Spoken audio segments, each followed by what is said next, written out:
Hello, everyone, and welcome back to the Freedom Podcast. My name is Isabella Cameron, and today I'm going to tell you why I took 3 months off posting.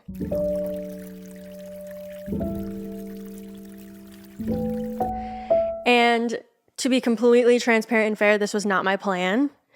And largely, most things in my life aren't as much as I would like them to be, and I love having a plan. I think some of the biggest things that happened in my life were not according to plan. And to be honest, 9 out of 10 of those were better than all of them were better than I could have planned, because the ones that I did plan, the big things that have happened in my life, weren't great. So I took 3 months off posting, and I'm going to tell you why. So the last episode I posted was January, and this will be posted in April.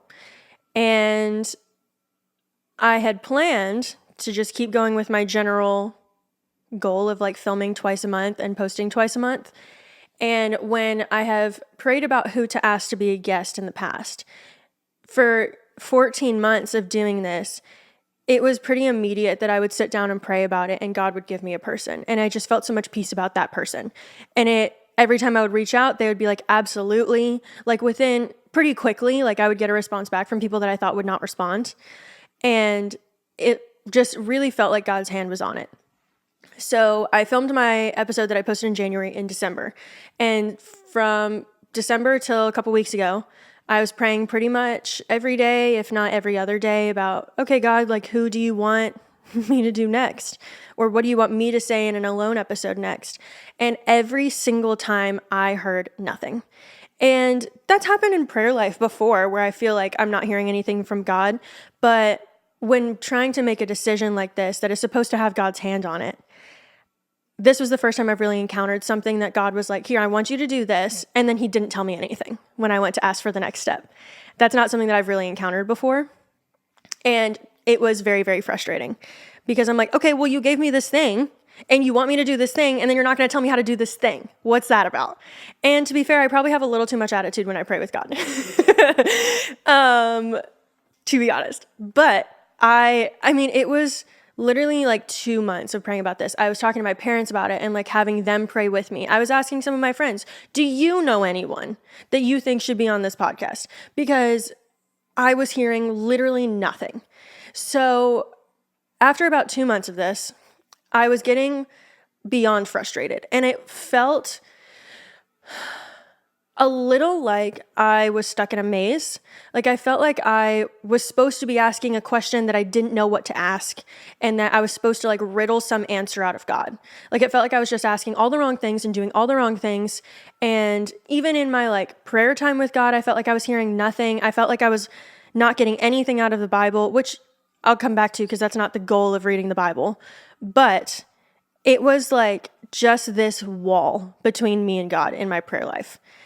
And I remember sitting at work, because I'm a hairstylist, and I was in between clients, and I was praying, and I was just like, God, just tell me what to do. All I want to do is please you, and you're giving me nothing, and I don't know what to do. I feel like I'm supposed to ask some question that I don't know what question to ask, and I feel like a little hamster stuck in a wheel. What is this? And I was so upset. And I sat and thought about it, and I was like, okay, what I'm feeling confused about is this could either be a situation where God isn't saying anything because he wants me to just wait and to wait on him, because it's talked about that in the Bible. So I was like, well, that could be the answer. Or one thing that I've thought about a lot is a parable in Matthew, and it's called the parable of the talents, which I'm going to explain to you. And it's Matthew 25:14-30. But essentially the story goes that there's a master, and he entrusts his property to 3 servants. The master gives each servant a different amount of money or talents, and one servant trades his talents and makes 5 more. And then the second servant makes 2 more, and the third servant hides it in the ground and increases none. So the master returns home and asks his servants for an account of what'd you do? And he rewards the first 2 servants that made more and called them good and faithful. And then he condemned the third servant, calling him wicked and lazy. And so I'm like, okay, well, God has given me he's given me his Bible, he's given me his word, he's given me wisdom, he's given me direction in the past, and he's given me this thing to do. Like, he's given me this podcast and this platform. So maybe I'm just supposed to use it and like do what I think is best. And he's like wanting me to just run with it. So I was like, I don't know what this is. And both of these feel biblical. Like, both of these feel like they wouldn't necessarily be wrong answers. But every time that I thought about, well, I'll just do what I want to do, it felt wrong. And like, I don't know how else to explain it other than it just felt like unrest in my spirit when I wanted to do that. So I was like, well, the next step, and I literally have a whole episode about this, about what to do when you don't know what to do. And so I was like, well, maybe I should take my own advice. And so I asked people around me, and I called one of my friends, Christian, who's behind the camera right now. And I was like, hey, if it were up to me, I would want to ask this person. So this is kind of how I'm feeling. Would you pray about this with me? And like, let me know what you think. And he was like, yeah, of course. And he was like, also, have you asked God what he wants you to ask? And I was like, no. That's actually a really good idea. Maybe I'll try that. So we get off the phone, and I'm still at work in between clients. And I'm like, I guess I should ask that, I guess.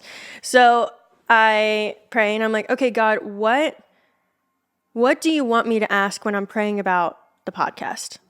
And immediately I felt like God spoke to me. It's not about what you want. It's about what other people need to hear. So I was like, oh, okay. But then that still doesn't give me an answer of who I'm supposed to ask. Like, okay, God, what do people need to hear? Who has a story that needs to be told? And then I was like, still getting nothing. So I was like, oh, cool. All right, well, I'm one step closer, I guess. So about a week after that happens, I'm still praying about this every day. And I sit down one morning and like carve out a good amount of time to like just be in prayer and to listen. And immediately my spirit feels convicted. And I'd had a conversation with my dad the night before where he was kind of just asking me questions about this and what I wanted. And he was like, is this supposed to be a ministry or a business? And I was like, well, it's supposed to be a ministry. And he goes, well, are you running it like a ministry or are you running it like a business? And I was like, oh, I think I've been trying to run it like a business, which I have told everybody that keeps me accountable in my life since day one of this. I don't want that to happen. Like, this is what I don't want. I don't want to try and make this about me. I don't want this to be selfish. I don't want this to be about the numbers. And that was something that I was so afraid of. And it's so disappointing to feel like this is something that I've guarded against and then it still happened. And so I wanted to share that because it's hard to share because it's not comfortable. But as an encouragement for me, I was thinking about what Paul said. And it was in Romans 7:19-25. Paul says, for I do not do the good I want to do, but the evil I do not want to do. This I keep doing. Now, if I do what I do not want to do, it is no longer I who do it, but it is sin living in me that does it. And yes, that's kind of word vomit. But essentially what he's saying is there's all these things I want to do, and then I don't do them. And all the things I don't want to do, I end up doing. And what is that? And it's because we live in a fallen world and we're sinful creatures. And so that was a lot of encouragement to be like, okay, I'm not the only person that's like this. But then also, again, taking my own advice from another podcast I literally filmed recently where I wanted to make sure that when I was convicted about this and I felt grieved by my own sin and selfishness, that I repented for it. And that's something that I've struggled with in the past. And I had a whole episode about that was something that I would forget. And so in this quiet time, I kind of took the time to be like, God, I am so sorry. Like, I repent for making this about me and for trying to run this for the numbers and the strategy, like too much strategy and not about a ministry. Like, the goal of this was to be for your people, and I've made it about me and what I want to do and what I want to film. And as soon as I repented for that, I felt like God just like spoke to my spirit and was like, I was saving you. Like, you were so close to burnout and you were so close to hating this thing that I have given you because you were so tired and working so hard and didn't have time that I didn't want you to keep going. I wanted you to take a break to save yourself. Like, I was saving you from hurt by not giving you information and making you take a break and not telling you things so that it required you to sit down and listen to me. And I was like, oh, okay. And in that moment, I was like, grieving my own sin, but at the same time, so thankful because I was like, God, you were so kind for that. Like, you knew that if you had told me to take a break, I would have spent those 3 months planning still. I would have still been like, okay, but as soon as I finish my break, I'm going to do this, and I'm going to do this, and I'm going to reach out to this person, and I would not have had a break. And God knows me better than I know myself. And this is a pattern I have in my life where I tend to work really hard and then burn myself out. And I'm like, that's crazy. I never see it coming. And I literally told my parents that 2 days ago on FaceTime. I was like telling them this whole story, and I was like, it's crazy. I never see it coming. And they just started laughing at me. And they were like, you've been like this since you were itty bitty. Like, you just do too much and then break down. It would be like 2 times a year I would walk down because my dad had a studio in our house where he worked. And I would walk down and be like, Dad, I'm miserable and I hate my life. And he's like, okay, when's the last time you rested? When's the last time you took a freaking break? And I was like, I don't know. Literally twice a year, I would have the same conversation with my parents. So they were laughing and they were like, yeah. So all that to say, that was in God's kindness that he forced me to just listen. So all of this had been building up, right? This happened about a month ago, or I guess longer, because this was about at the beginning to middle of February. And I was like, okay, God, you've wanted me to be taking a break. So I'm just going to take a break until you tell me that it's time. And use my quiet time with you as quiet time with you, and not as trying to get content, and not as trying to fight stuff out of the Bible to say to a camera. Because that's what I was doing. And that was another thing I had to repent for. So I was like, all right, this whole thing is for you anyway. So until you tell me to do it again, I'm just going to not. And that's what it's going to be. So I was taking a break and spending time with God, doing my thing.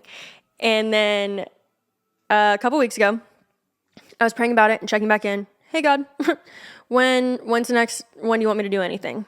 Happy to wait as long as you want me to wait. And this break has actually been really good, and thank you. So just checking in. When do you want me to get started again? And I felt him saying all right, March, we're going to start back up in March, and we're going double speed. And I was like, okay. And so this is me telling you I'm actually going to be posting every week instead of every other week. So there's a lot more behind the scenes of that, of praying through, okay, what does that look like schedule wise? Because I still have a job. And so it was a lot of talking through that with God and figuring that out. And I feel really good about the plan that God has given me. But I wanted there to be a theme for what this is season 2, because it felt right to start with a new slate. So, or a new chapter, I guess. So this is season 2. And I really wanted there to be a theme and a direction for this season. And I don't know how long it's going to be. It could be 6 months, it could be a year, it could be a year and a half. I don't know. Again, I'm trying not to plan too much. So when I was praying over what I wanted this season to be focused on, I kept hearing these verses about being still popping up everywhere. And this had been happening for a good bit, especially with how I was treating my quiet time with God. And so I want to read you the 3 verses that literally were popping up. I kid you not, everywhere. Instagram posts, people telling me about them, Pinterest, reading them in my Bible when I just pick some random psalm to read. And I was like, okay, I feel like this is something, because it's literally everywhere. I made it my lock screen, and it was just something I was meditating on. So the first one is Psalm 46:10. Be still and know that I am God. I will be exalted among the nations. I will be exalted in the earth. And then the second one is Exodus 14:14. The Lord will fight for you. You need only to be still. And then Psalm 37:7. Be still before the Lord and wait patiently for him. Fret not yourself over the one who prospers in his way, over the man who carries out evil devices. And it's interesting to me that all of those kind of mean different things, the be still and what it's attached to. The first one is be still, know that I am God, and I'll be exalted. So it's a praise. Be still and I will be praised. And then the second one being the Lord will fight for you. You need only be still. It's not, I'm going to fight for you. You just need to ask me. It's literally just be with me and I will fight for you. I'll be praised and I'll fight for you. And then I will prosper you. And you need only to be still and wait. So these are things that I'm like meditating on. And as I'm praying through, okay, God, like what should be the focus of season 2? I, felt Be Still pop up and I was like, okay. And I felt like that was one of the pieces of the puzzle for season 2. And then another thing that I had been meditating on was stories. I love to read. I read a lot. And a client had asked me why I like to read. And I was like, I think I just really like stories. And when I think about the people that I haven't had the most impact on me that I've had as guests on this podcast are the ones with cool stories. And like when I started this podcast, I wanted to share people's stories. And I was like, okay, why do I like stories so much? And why is this a part of the puzzle? Like, why is stories and Be Still both in my mind at the same time? And how does this connect? And I was thinking about stories and how, for me, and also I think at a human level, I think people just learn through stories better. And I actually did research on this, and Harvard did a study on it. And people are able to connect stories to themselves more and remember information from a story far longer and far more accurately than if they were just given information from like a textbook or a study or whatever. So that was something that I did look up, and I was like, wow, that's cool, because that's what I would have assumed based on my own experience and other people's experience. And then thinking about how Jesus used stories and parables, like part of the way he taught was in stories. And he explains in the Bible that it's to help those who can hear to let them hear. It helps people understand the gospel better. And like, okay, if Jesus utilized this, then it's obviously a way that we learn. So maybe this is just a way that I like learning, is through stories. And then if that's a way that people like learning, that's so fun to be able to share that. So, I'm praying through like, okay, there's the Be Still and there's the story. And then I'm thinking about all of these Bible stories and all of these stories that I've heard through, clients that I have that are believers or people on the podcast. And it's interesting to me that I was thinking back and I was like, every story that I've heard that's like, whether it's a testimony or just a chapter of their life with God, has a Be Still moment. And I was thinking about those can look so different. Sometimes that Be Still moment is like your quiet time with God and you hear a still small voice in your spirit. And like that to me is kind of like the Garden of Eden where you're walking hand in hand with God and how it was always meant to be. And it's just communion with God and companionship. And then there's also the Be Still moments of Jesus in the Garden of Gethsemane crying out saying, I don't want to die. Take this cup from me, but not my will, but yours be done. And that's just as much of a Be Still moment because it's Be Still and know that I'm God. I will be exalted among the nations. What did Jesus' death do? Exalt God. It glorified God. And being still is just being with God and saying, okay, I'm going to give up my control and what I want. And I'm just going to be with you. I just want companionship with you. And I'm going to let you do what you do. And I'm going to do what you want me to do. That's what being still is. And every story has a Be Still moment. So whether it's, being still and trusting that he's going to fight for you, coming to him and just sharing your emotions with him, whether it's sitting out in nature and just being quiet, like sitting in his creation. Like I'm thinking about all of this stillness and how that's a part of everybody's story. And that stillness produces growth because it requires trust of God. It requires you to lean on him and to trust that he's going to do what he says he's going to do and that you just have to be with him. So my goal with this season 2 is to provide you stories that are focused on producing fruit and growth and walking as we did in the garden and how it'll be in heaven one day, giving you stories to help you learn and grow and sharing these Be Still moments. And I'm so excited to tell you the theme for season 2 is going back to the garden.